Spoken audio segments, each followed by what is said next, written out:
ప్రతి నెల 3వ శనివారం కూటమి ప్రభుత్వం ప్రతిష్టాత్మకంగా తీసుకున్నటువంటి స్వచ్ఛాంధ్ర స్వచ్ఛ చిలకలూరుపేట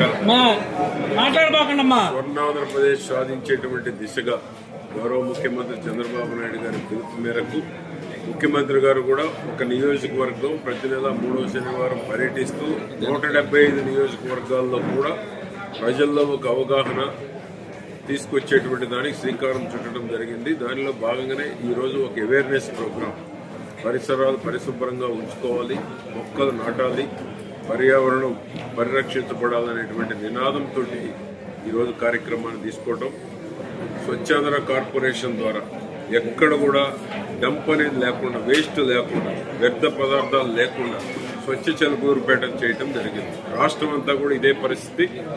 అన్ని రకాలుగా ఎక్కడ మున్సిపాలిటీల్లో కూడా వేస్ట్ అనేటువంటిది కనపడకుండా ఒక యుద్ధ ప్రాతిపదికన చర్యలు తీసుకొని, గత ప్రభుత్వం లక్షల టన్నుల చెత్తను అప్పచెప్పిపోతే చంద్రబాబు నాయుడు గారు వచ్చిన సంవత్సరం లోపల చెత్త మొత్తాన్ని తరలించి పరిశుభ్రమైనటువంటి ఆంధ్రప్రదేశ్ను తయారు చేసేటువంటి దాంట్లో పూర్తిగా నిమగ్నం అవటం, రాష్ట్ర ప్రజలను కూడా భాగస్వామ్యం చేయటం జరిగింది. దానికి తోడు ఎక్కడ చిలకలూరుపేటలోనే కాదు, రాష్ట్ర వ్యాప్తంగా కూడా ఈరోజు త్రాగునీరు, డ్రైనేజ్ వ్యవస్థ, స్ట్రీట్ లైట్స్, శానిటేషన్, ఈ 4 ప్రాధాన్యతలు ఇవ్వటం కూడా జరుగుతుంది.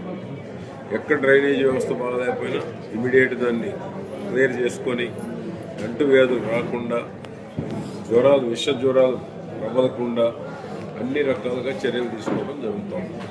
కాబట్టి ప్రజలు కూడా ఎప్పటికప్పుడు సొంత ఇల్లును ఏ విధంగా అయితే నిర్మించుకుంటారో అదేవిధంగా ఆ ఇంట్లో చెట్లు నాటాలి, చెట్లను పెంచాలి, పర్యావరణాన్ని పరిశుభ్రంగా ఉంచుకోవాలనేటువంటి ఆలోచన కూడా రావాల్సిన అవసరం ఉంది.